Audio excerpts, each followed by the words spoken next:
It's time for Top That Trade. We've been looking forward to these top traders. Alan Knuckman, the chief market strategist at bullseyeoption.com, and Flynn, a Fox Business Network news contributor. Here we go. Round one. Bitcoin goodbye or goodbye? In just a couple of weeks, Bitcoin has bounced from the $75,000 level above $90,000. Would you buy that Bitcoin bounce? Well, Bitcoin is set up for a breakout here. It's not just Bitcoin. It had been trading between 75,000 and 95,000 for 2 months. It's gotten above the midpoint. A breakout above the top of that range sends it back to 105. So if you can trade technically, I see a lot of positives in Bitcoin. But like I said, it's not just Bitcoin. Gold's made all-time highs, and the stock market has bounced more than 10%. I agree. And if you look at gold and Bitcoin, they've been generally moving in the same direction. That means that Bitcoin is still undervalued here.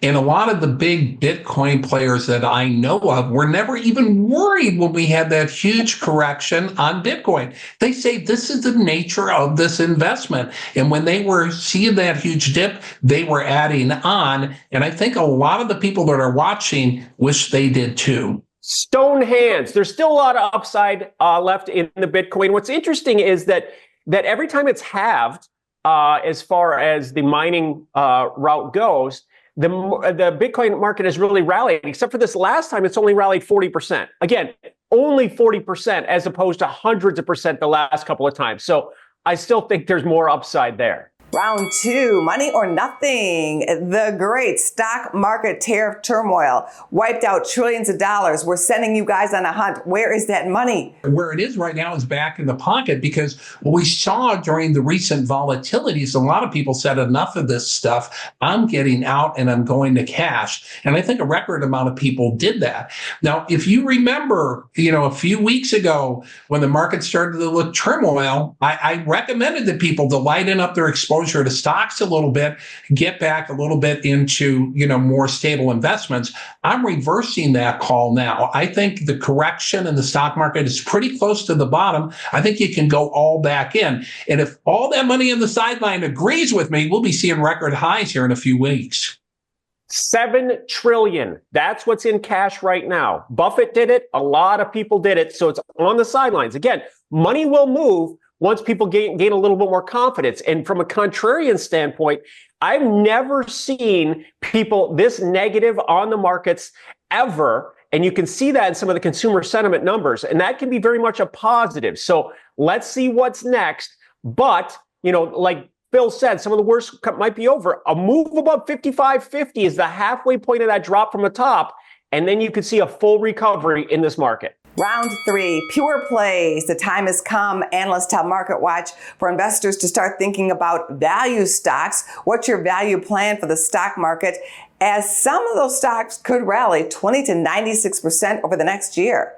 Well, if you don't want to try and be a hero, which can sometimes make you a zero, you don't want to pick individual stocks. You can pick the indexes, which is not going to give you as much of a payoff. But if you're going after individual stocks, there are plenty out there that you wanted to buy 2 months ago, 6 months ago, a year ago, and they are cheap. So look to scale into them. Maybe buy a half a position now and then buy a half a position later. But the number one value stock on that list, and it's interesting that it's a value stock and a growth stock, is Apple. So Apple's number one on that list, and they didn't forget how to make money, and I think they can solve all these problems or not. But if you don't want to do the Apple or these individual stocks like Micron, you could do obviously the NASDAQ and just buy some Qs, buy a certain amount of Qs every month, and smooth out that buying process and your cost basis.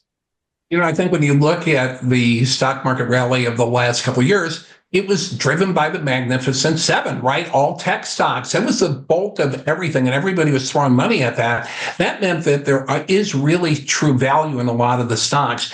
Diamondback Drilling is one of those on that list, and that has been undervalued, and we've been talking about that. And even Warren Buffett, who got rid of the stock market, is staying strong on Occidental. In fact, he's buying more at these weak levels. On to the bonus round. Hasbro shares are in play this week, rallying more than 15%. What sparked that rally? New Star Wars toys, a Cinderella doll, or pet rocks? I have to go with Cinderella. You can't argue. You can never go against Cinderella. Yeah, I was leaning towards Cinderella, but I'll tell you what, Star Wars is one of the movie franchise toys, the only one that holds its value. Phil wins this week, but we thank you both for playing. Business First AM will be right back. May the 4th be with you. That's coming up. May the 4th be with you.